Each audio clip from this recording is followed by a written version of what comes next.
Hi Internet! Welcome to the Gredtroyan YouTube channel. To celebrate the release of Final Fantasy XVI, I decided to release 16 videos ranking the Final Fantasy games in a variety of categories. Each game has their strengths and weaknesses, so I thought it would be a fun way to compare and contrast the games. These lists are just my personal opinion, trying to balance objectivity and personal preference, and likely failing to satisfy anybody. So, if you disagree with my ranking, which you probably do, let me know your ranking of the subject in the comments below. This is the big one, the list we've been building up to, the culmination of all of the videos in this series. This is going to be my ranking of all the main series games, plus tactics.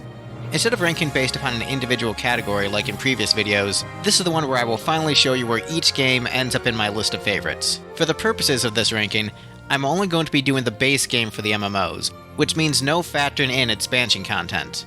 This list is also going to be far less scientific than any of the other lists, and really all just comes down to my personal preferences, even more so than the other lists. Sometimes your enjoyment of a game is more about how a game makes you feel than anything you can logically put your finger on, but I'll try to explain my reasoning to the best of my ability anyway. As mentioned previously, I like to think that story is the most important thing to me when it comes to ranking games in the series, but I'm sure if you compare and contrast my rankings of story versus personal favorites, you'll notice some glaring discrepancies. Also, I will likely discuss spoilers, so if there's a game you don't want spoiled, just use the timecodes to skip to the next part of the video.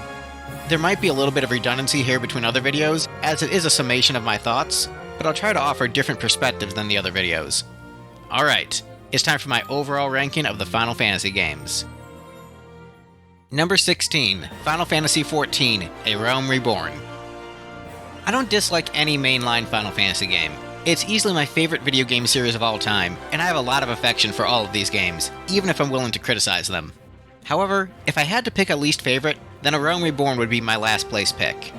I do think that A Realm Reborn is a triumph in many ways, especially the writing.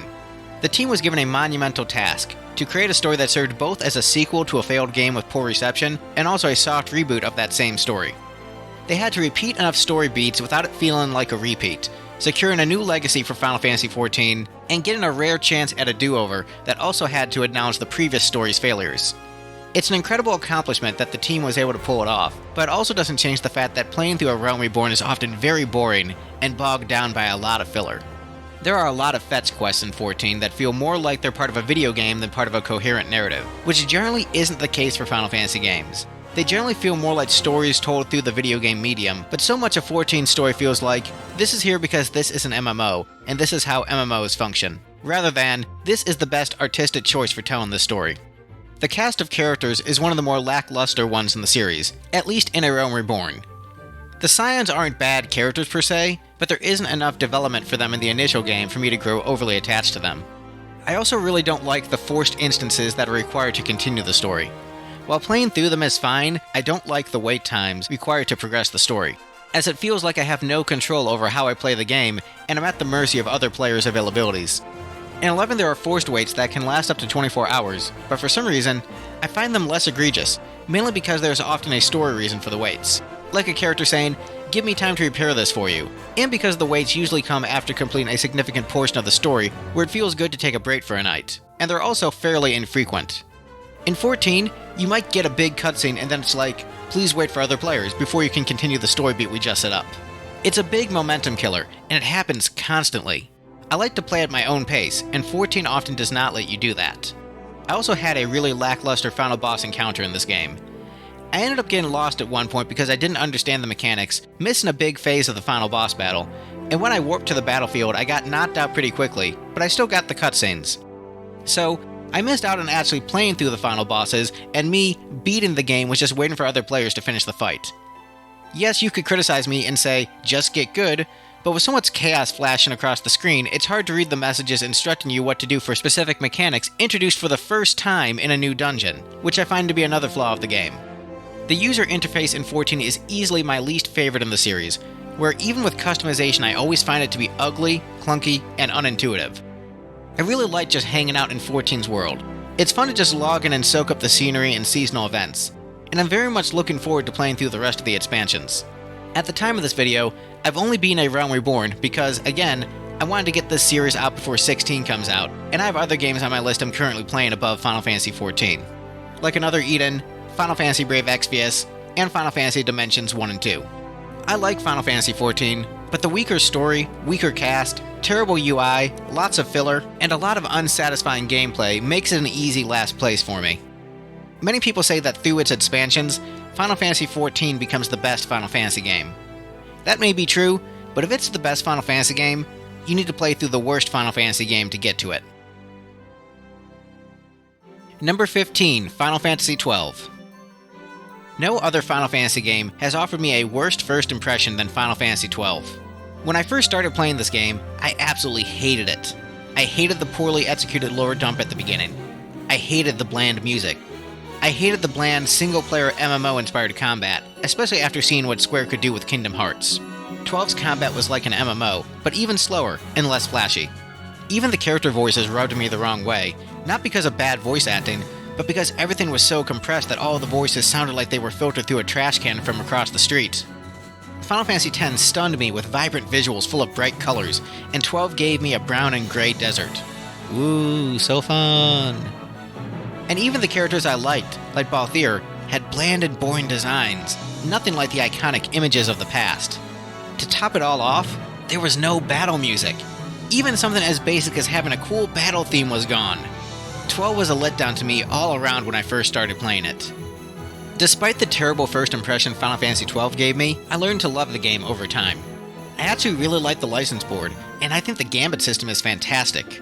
I personally think it should be included in any Final Fantasy game with AI-controlled party members, and think it's a really incredible innovation. I also like the cast of characters, and think they're genuinely pretty good.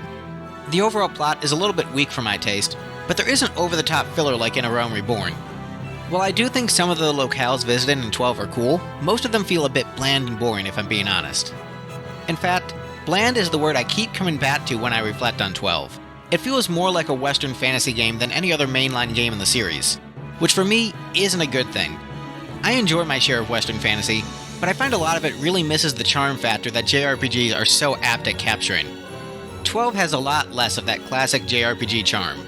It's still there, but far less than other entries in the series. All in all, though, I still think 12 is a very good game, and for those who appreciate Western-style fantasy more, I can see this being much higher up on someone's list. I get that, I really do, but it appeals to my taste less, and thus ranks near the bottom of this list. Number 14, Final Fantasy XI. Final Fantasy XI was the last mainline Final Fantasy game I played. For years I had put off playing 11 because I was one of those players who wrote off the MMOs. But after playing 14's free trial and beating A Realm Reborn, I decided that it was time to finally tackle 11. Firstly, the game is a nightmare just to get started.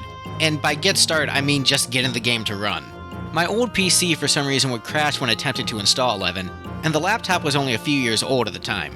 When trying to get the game to run on my current PC, which was bought new in late 2020, there was some issue with the graphics driver not matching 11's requirements. The laptop could run Final Fantasy XV fine, but the archaic design of 11 caused problems with the installation, and I had to download a fan-made add-on launcher to get the game to finally work. In addition, there's also the issue of signing up for the notorious Play Online service, and figuring out where to type in your numerous usernames and passwords to actually get the game to start after your initial login process. It's a big process just getting to 11's start screen. However, as soon as you start the game, you can immediately feel the Squaresoft era magic. This feels like a game made when Sakaguchi was still at the company, and just has the indescribable magic of that era of Square, boldly experimenting, putting heart and passion into everything they made. It's visually less impressive than 10 and 12, but there's more charm than the latter, despite the obvious technical limitations in comparison. It's clear that 11 chose to sacrifice the fidelity of 10 and 12 for the sake of scale, and in many ways 11's world feels like a 3D PS1 RPG on steroids. I'm basing my ranking of 11 solely off the base game, and there are some really fun locations to visit like Bastok, Windurst, Juno, Delkfutt's Tower, and there's a great final dungeon area in the form of Castle Zal. Despite the technical limitations, the locations end up being pretty interesting. However, there is a lot of empty space in 11, and the locations often feel too large for their own good. The story in base 11 is pretty simple relative to most of the series, but the story arc with the final boss is better than anything in A Realm Reborn and the entirety of 12. While 12 and 14 are very good games, they don't have the spirit of old-school Final Fantasy. 11, despite being an MMO, somehow has the spirit of the first 10 Final Fantasy games. The vibe is very much here, even if there were some dramatic overhauls in terms of direction. The UI here is much better than 14's chaotic mess. The battle mechanics are much more satisfying and fast-paced than 12's, and what's more, 11 has actual battle music. 11 would rank much higher if I was including expansion packs and missions after rank 5, but to keep things fair, I'm not factoring those in, and this is where base 11 ends up. There's a part of me that's tempted to rank 11 higher, because through my course of playing the game, I've become so fond of so many of the locations and mechanics, but it's not fair to call Bastok one of my favorite Final Fantasy locations because I've been there hundreds of times at this point. Instead, I'm trying to focus on the isolated experience of what it was like playing base 11 and the impression it generally left upon me, trying to balance out my perspective colored by the rest of the game. All in all, Final Fantasy XI is a fun game that's generally underrated, and I definitely prefer base 11 to base 14 and 12. And I feel I would be remiss if I didn't give a quick shout out to two of 11's expansions here. Chains of Promathia has some of the best locations in the entire Final Fantasy series, and Wings of the Goddess has a storyline on par with the absolute best of the series. They aren't being considered for the purposes of this list, as I tend to view expansions like sequels, but again, I would feel remiss if I didn't at least give them a passing mention here. Number 13, Final Fantasy I. Final Fantasy I ranks higher than base 11 for me because of how stinking iconic it is. While in many ways I had more fun actually playing base 11 than playing Final Fantasy I, the individual elements contained within Final Fantasy I are things that are just ingrained into the core of my psyche. The music of Final Fantasy I alone crushes basically everything else the previous 3 entries have to offer. This is the game that originated the iconic Black Mage design. It's got the 4 fiends, it's got crystals, and it's got a ridiculous plot twist at the end. It doesn't require you to wait 20 minutes to set up a party for a dungeon raid, or require you to go through the hassle of setting up a Play Online account. The story isn't particularly great, but the strong iconography and amazing music is basically enough to elevate it above the previous entries on this list. It feels simple, almost like a fairy tale, but in the same way classic fairy tales from your childhood are ingrained in your mind forever, so too is Final Fantasy I for me. Yes, the writing of the Shadow Lord in base 11 is great, but he doesn't have a single line as iconic as, "I, Garland, will knock you all down." Side by side, Final Fantasy I, as an experience, is better than A Realm Reborn, Final Fantasy XII, and base Final Fantasy XI, at least for me. It's actually a much closer match with base 11 than the other two, and I debated back and forth between which one I would rank higher, but in the end, Final Fantasy I edges it out. Final Fantasy I is still on the weaker side of the main series, with a lack of main character and its simple story, but the soundtrack, visuals, and inventive concepts are too iconic for me to rank it any lower. Number 12, Final Fantasy V. As iconic as Final Fantasy I is, it's still pretty bare bones in terms of story and gameplay. Final Fantasy V has one of the weaker stories and main cast in the series, but there's more here to chew on than one, and it offers more in terms of great iconography than base 14, base 11, and 12. Final Fantasy V has all the classic jobs from Final Fantasy I, and a similar plot in terms of saving a dying world using the magic of the crystals, but with party members with actual personalities and backstories. Ferris, in particular, is one of the best characters in the Final Fantasy series, and is extremely underrated. Overall, Final Fantasy V has a nice, breezy, lighter vibe to it than a lot of other games in the series. There are plenty of chocobos and moogles. A lot of the important story characters are absolutely hilarious, like Guido the Turtle, Gilgamesh, the henchman to main villain Exdeath, who is also hilarious. The game is packed to the brim with jokes. There's a sense of vibrancy and life to V that gives it a lot of charm. For example, there's a town where they have a named NPC sheep named Flossie. The fact that they bothered to give the sheep a name is just a small example of the general jovial nature this game has, and it's infectious enough to help carry the game despite, admittedly, lack of momentum in its story. In terms of cool locations, there are a couple standouts like the Magic Library and Ship Graveyard, but for the most part, the locales are on the forgettable side for the main series. However, the music is absolutely fantastic. It's Nobuo in his prime, and while it still not be as iconic as Final Fantasy I's score, it's extremely competitive with it, and it's absolutely a masterpiece of video game OSTs. In comparing Final Fantasy I to Final Fantasy V, more is more in this case. And Final Fantasy V was released smack dab in the middle of Squaresoft in their prime, making a SNES Final Fantasy. If the game had a bit more character depth and story, it could edge out the game above it, because I genuinely enjoy the game's fun atmosphere. But it doesn't, so ultimately 5 ends up here. Number 11, Final Fantasy VI. I love Final Fantasy VI, but I personally find it to be a tad overrated. A lot of fans say it's by far the best game in the series, and nothing comes even close to it in terms of quality. I think it's middle of the pack and is of average quality for the series. That doesn't mean it isn't one of the greatest games of all time, it definitely is, but the Final Fantasy series is home to so many incredible games, and I don't find 6 to be that much stronger than a lot of other entries. It's good, but people act like Final Fantasy VI is Michael Jordan, and the rest of the games are Anderson Varejao. I think 6 is maybe more like Charles Barkley, and the other games are Magic Johnson, Larry Bird, Shaq, Kareem, and Kobe. They're all great in their own ways, and it's a much more competitive race in my book. There's a lot of things I love in 6, but on the other side of the coin, there's a lot of stuff in the game that I'm not into either. Final Fantasy VI has some of the best characters in the series, like Locke and Edgar, 2 of my personal favorites. There are also some characters I'm not that into, like Terra and Strago, and plenty of characters I'm more in the middle on, like Celis and Umaro. The cast is often praised as the best in the series, but I think people are forgetting about characters like Gogo when they're making such bold declarations. It's a very good JRPG cast, but the quality among the characters is decidedly mixed. I really like the main villain in this game. I think Kefka is a top-tier Final Fantasy villain, and I also really love the recurring comic relief of Ultros, a wacky octopus who constantly tries to thwart the party's plans. 6's boss theme is in competition for my favorite Final Fantasy music ever, but I also actively dislike the main battle theme. The Moogle fight, early in the game, is one of my favorite moments in the entire Final Fantasy series, but I'm not too hot on the famous opera scene. While the former was sheer fun and absolute joy, the latter felt like it was trying to offer emotional payoff without having earned it, as I felt it was shown too early in the game to serve as an apt enough metaphor for Celis' art, to give it enough narrative weight for me to have a strong emotional response. The World of Ruin is also a big momentum killer for me. The vast majority of times I get to the World of Ruin in my playthroughs of Final Fantasy VI, I end up quitting the game because the story loses so much steam and I just get kinda bored. And in browsing through message boards and comment sections, it looks like I'm not alone in this opinion. It's definitely a minority opinion, and most fans would argue that the World of Ruin is the best part of Final Fantasy VI, but there are a sizable chunk of players who don't like the more loose latter half of 6's narrative. I think a lot of 6's popularity comes from the hipster syndrome of it being cool to like the less popular alternative to something overwhelmingly popular. Oh, you like the Beatles? The Rolling Stones are so much better. You like Frozen? I think Tangled is the superior film. Ah, you're a Marvel fan? Well, DC is way cooler.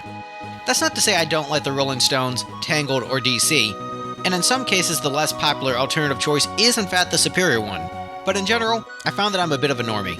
My political takes are basically the exact average opinions of the majority of the American populace. Not the elected officials, but the populace. And in the case of all those examples of the popular one versus the less popular one, I prefer the popular one. Not because it's popular, but because I personally find it to be better. Popularity doesn't always equal quality, but sometimes if a lot of people like something, that thing is really good. I'm okay with being basic and liking the popular thing. I don't need cool points when it comes to my taste and just like what I like. But I think a lot of folks gravitated towards ranking 6 as the best because it served as a good counter-narrative to its follow-up, which was far more successful. I think 6 is great on its own merits, and is deserving of very high praise, and I don't think popularity of art necessarily equates with quality. When Jim Steinman originally released It's All Coming Back to Me Now in the late 80s, it toiled in obscurity.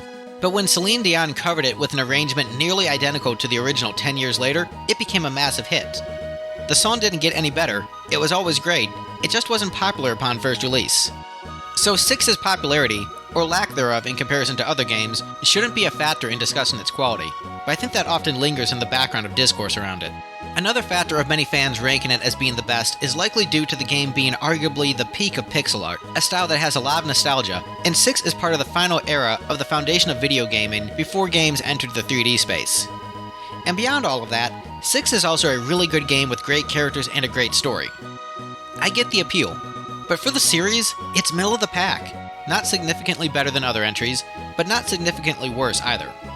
That still makes it one of the greatest games of all time, because it's a Final Fantasy game, but it ends up more in the middle of my rankings because the competition is so fierce. Number 10, Final Fantasy III. Very few North American fans would rank Final Fantasy III above Final Fantasy VI, and a lot of you are probably going nuts that the wrong Final Fantasy III is ranked higher.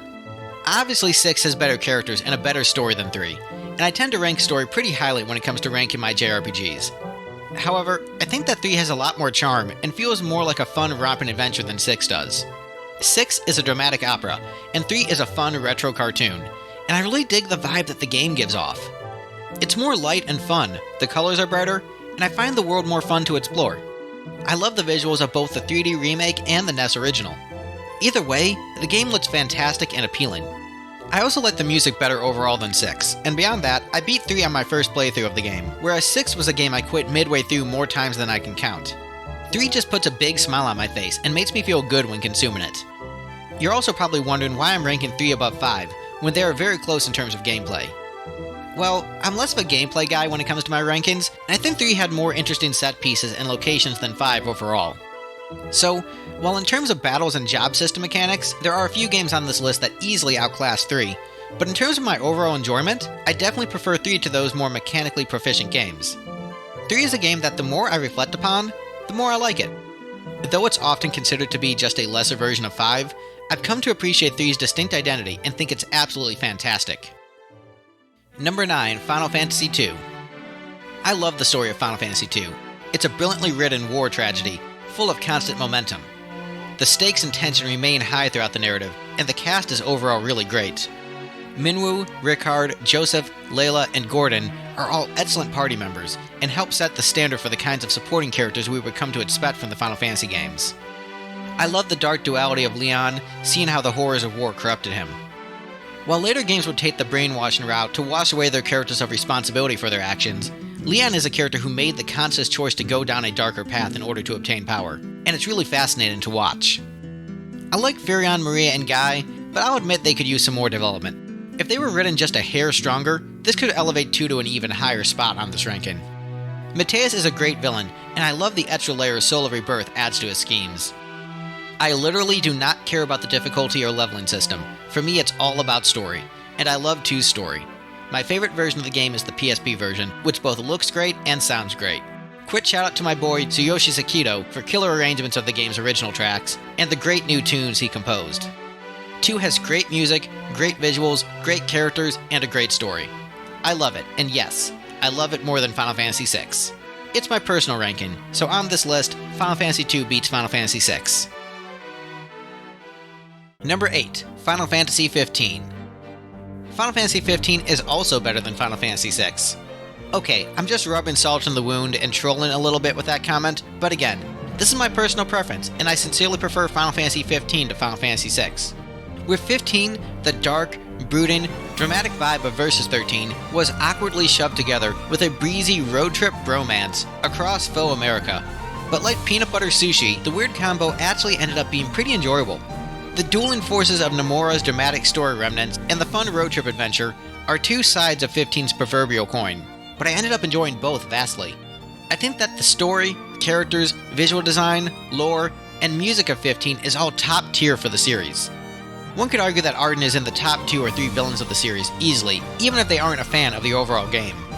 I do agree that the execution of the game is hampered by the cross-media promotional approach they took, and I think the game does feel incomplete, and it's mostly from a narrative perspective. I think if they added just a few more cutscenes, the game would feel far more fleshed out. Add a couple transition scenes to better tie together story events, give Noctis a couple cutscenes showing a deeper relationship with his dad and Luna, and boom, you fix Final Fantasy XV's story with just like an extra 20 minutes of cutscenes. Still, even with part of the story feeling missing, it is still an overall satisfying narrative. The combat in 15 is fun, and warp striking is super cool, but it's not super engaging compared to battles in other entries. What is engaging though, is going around the open world, driving with the boys listening to classic Final Fantasy tunes, riding chocobos, sailing out on the open ocean, lounging around Autisia, and just exploring. Final Fantasy XV is a game where most of the fun comes from just soaking in the world, hanging out in it, and seeing what it has to offer. The visual aesthetic of Nomura meets Utah is very unique and distinct to this game, and it makes the world a unique treat to visit, because there's no other world quite like it. I don't really play many open world games, but I found I got the right amount of satisfaction here. I play a lot of Final Fantasy games with my wife, and she told me that our play session of us exploring Autisia and going fishing on the open ocean was her favorite individual play session in any video game we have ever done, and I totally get why. It's like going on vacation in a Final Fantasy world. 15 offers a great vacation vibe, while also still offering an engaging story. 15's 2 modes, the dramatic story and the fun road trip, are often at odds with one another, and if I'm being honest, I acknowledge that their adversarial nature ends up hurting both to a degree, but each of them is able to shine enough where I ended up loving the overall experience with Final Fantasy XV. Number 7, Final Fantasy XIII. I like Final Fantasy XIII more than I like Final Fantasy VI. Okay, sorry, had to get that joke in one more time. Final Fantasy XIII was the opposite of Final Fantasy XII in terms of first impressions for me. XIII had characters designed by Nomura, catchy music, actual battle themes, stunning visuals, a return to combat screams, and an in media res intro with callbacks to 7. Now this was more like it. But the hallway, you protest. Greg, didn't you just say you liked the open world exploration of 15?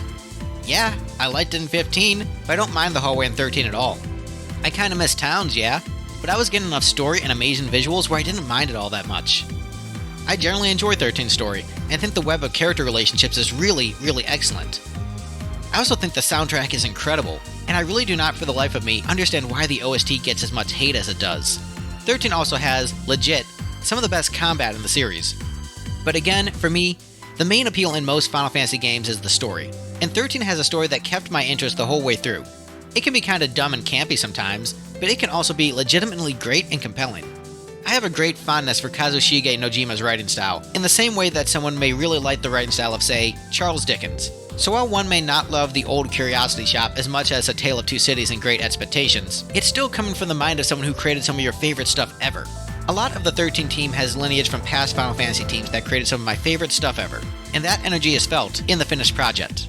So yeah, 13 isn't Final Fantasy VII or X, but you can feel the lineage of where it came from, and I both appreciate and love what the game ultimately gave me. Number 6, Final Fantasy VIII. Look, I know that Final Fantasy VIII is dumb. Really, really dumb. I used to hate 8 because the story was really, really dumb, and what a massive step down in quality it was after the masterpiece of 7. I hated Final Fantasy VIII because of how stupid it is. I now love Final Fantasy VIII because of how stupid it is. Let me give you a spoilerific example of the game's idiocy. At the end of Disc 1, the characters are in the middle of a mission to assassinate a head of state, but they were kind of rude to one of their friends, so they go back to apologize at the risk of wasting time and jeopardizing the mission and get themselves locked in a room, potentially botching the entire mission and putting their teammates at risk of capture and execution. It's so dumb, and so hilarious. Another example of sheer stupidity is the big plot twist of the game. We're all from the same orphanage and just forgot. When I was younger, I was annoyed at the characters for acting like dumb teenagers. Now that I'm older, I find it hilarious how they act like dumb teenagers. I wanted a serious and deep follow-up to 7, and was trolled by 8's absurdity, but now that I'm older, I'm able to appreciate the game's silliness. Now I end up laughing my way through the ridiculous absurdity of 8's story, and don't take it seriously in the slightest, and honestly, it's a great time. However, not all of the game is a joke. The visuals are simply stunning. I adore the art style and general look of the game. The music is top-notch. The junction system, if you know how to use it, is incredibly satisfying. I'm not big on Triple Triad, which is something that a lot of folks say is the best part of Final Fantasy VIII, and I still love this game.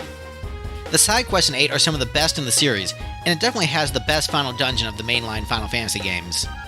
And then, at the end of Disc 3, the story legit becomes actually amazing and good on an unironic level, which is weird given how bad the rest of the story was, but yeah. Endgame Final Fantasy VIII somehow has some of the best storytelling in the entire series. Final Fantasy VIII is an unusual Final Fantasy for me because I tend to enjoy it more on a fun, video game level as opposed to feeling a deep emotional connection to the characters and story, which is generally not how I prefer my Final Fantasy experiences. Normally I enjoy a Final Fantasy game on the same level as a book like Wuthering Heights, but in the case of Final Fantasy VIII, my enjoyment of the experience is closer to the way I enjoy Donkey Kong Country 2. It's not typically what I want from a Final Fantasy game, but 8 is just so damn fun with its great music, great visuals, great mechanics, great exploration, and mind-blowingly stupid story that ends up turning legit great at the end that I have to rank it here.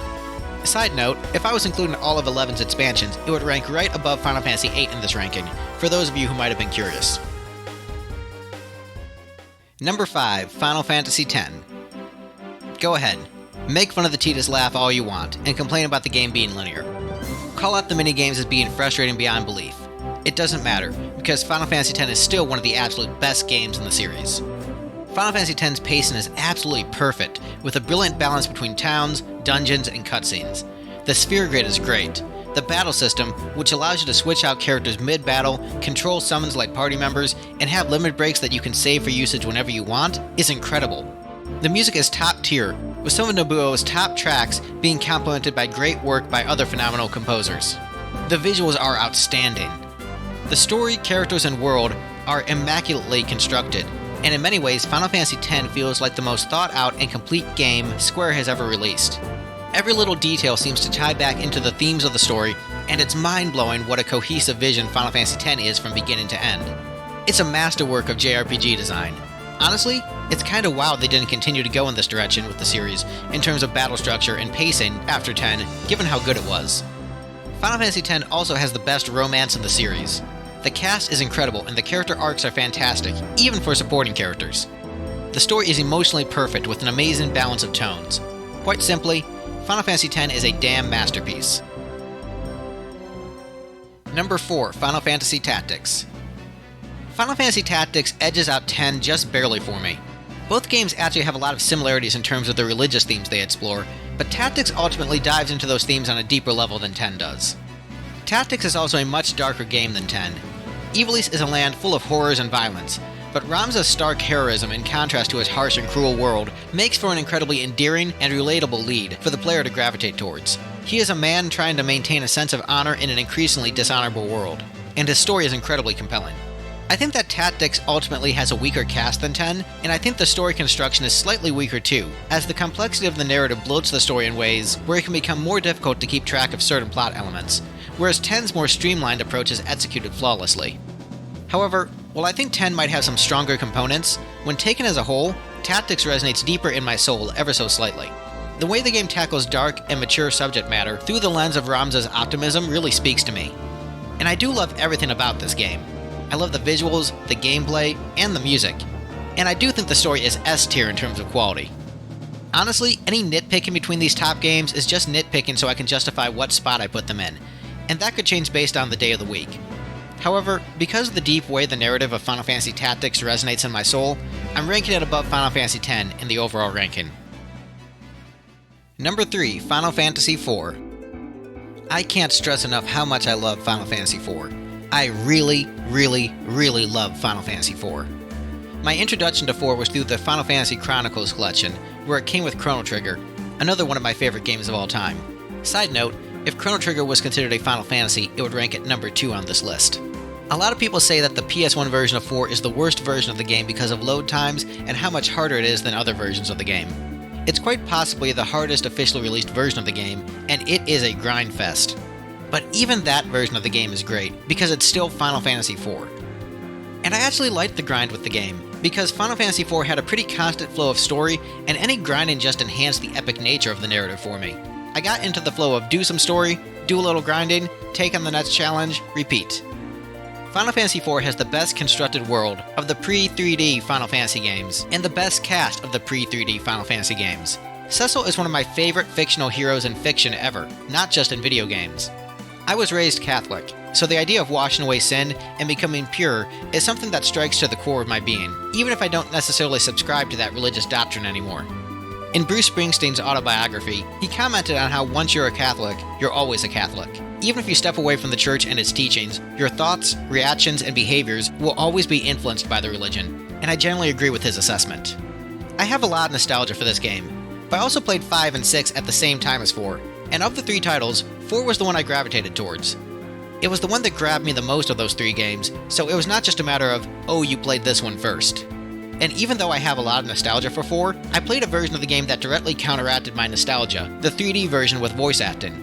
Despite my great nostalgia for the original version, I easily conceded that the 3D version was a far superior game due to the cleaned up story with extra scenes and clearer setups for major plot events. It was less grindy than the version I originally played, but I didn't mind that the mechanics were a bit different, aside from missing the way that Dark used to work. I know 4 has its flaws.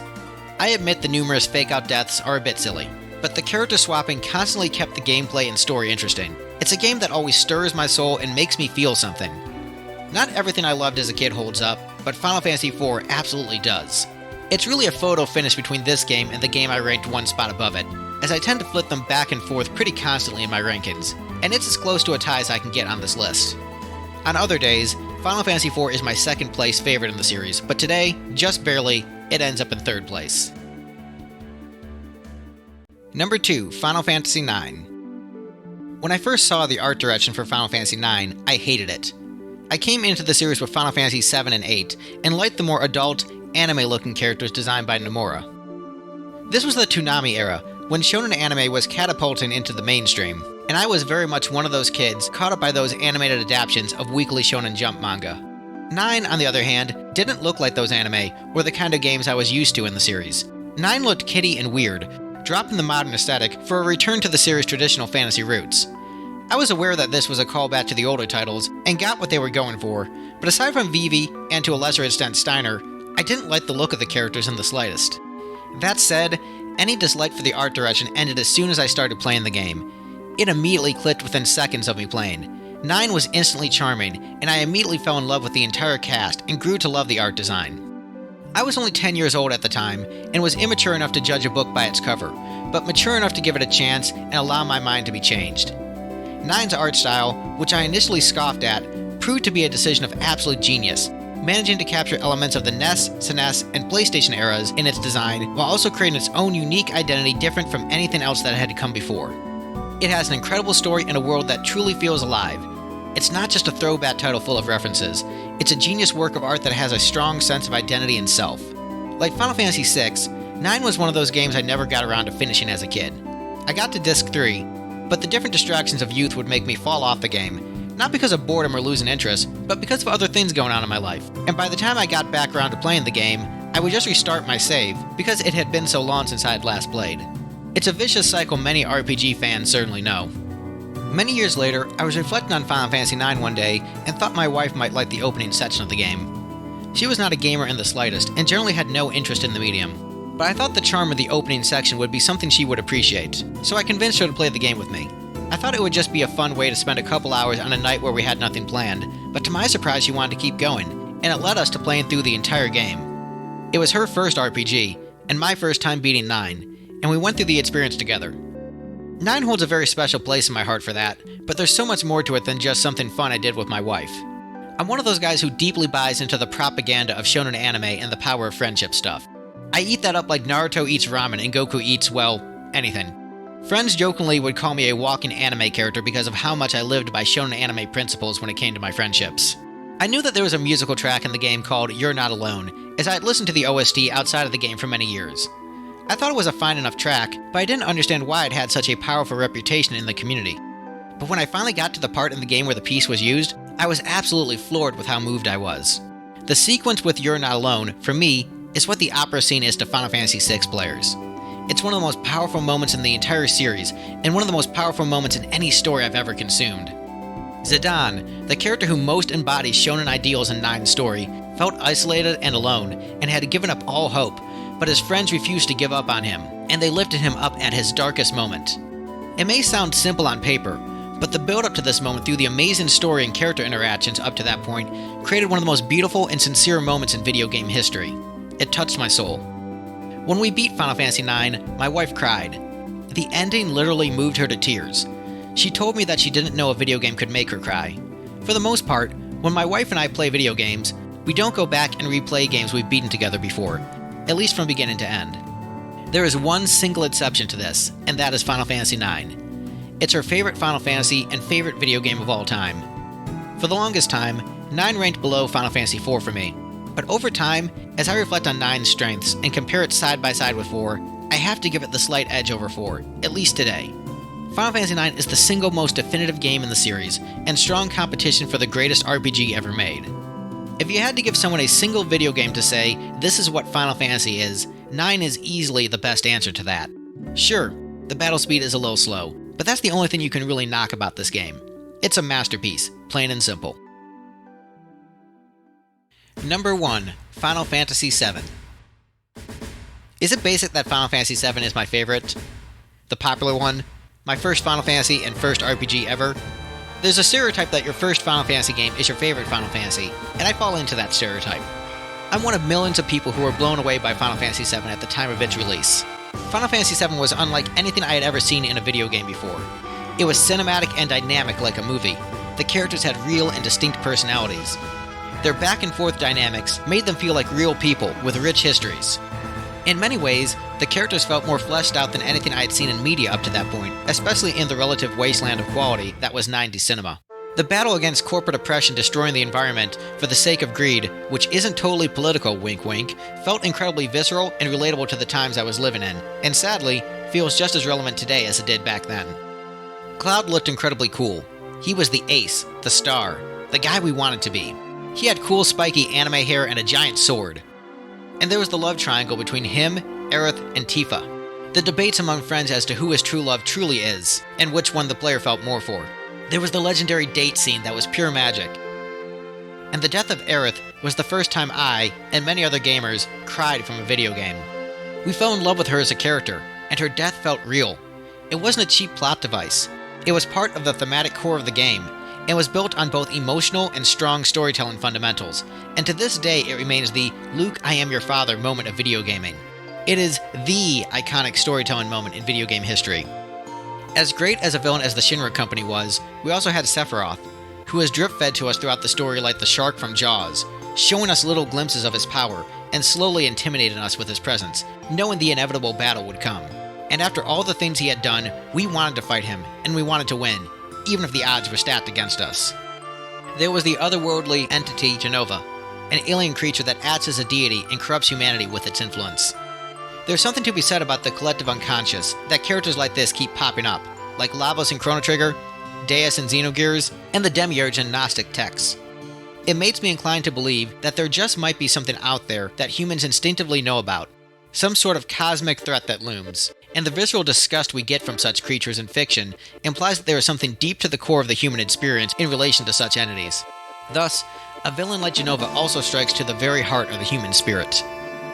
7 also had the arc of diving into the subconscious, learning to confront your past and embracing your true self. There was also the juxtaposition between Midgar's bleak darkness and the greenery of the rest of 7's world, like a video game version of the allegory of the cave. Each character had their own dynamic growth and character arcs. The brilliant ending felt like a summation of the entirety of life, and it brilliantly realized we didn't need resolution with each individual character, because the theme is life goes on, and it will continue to go on. The game had incredible music, incredible visuals, incredible characters, incredible themes. It was unlike anything I had ever experienced up to that point in my life. How could all of that not blow me away? Not everything from my childhood holds up upon the scrutiny of my years, but Final Fantasy VII absolutely does.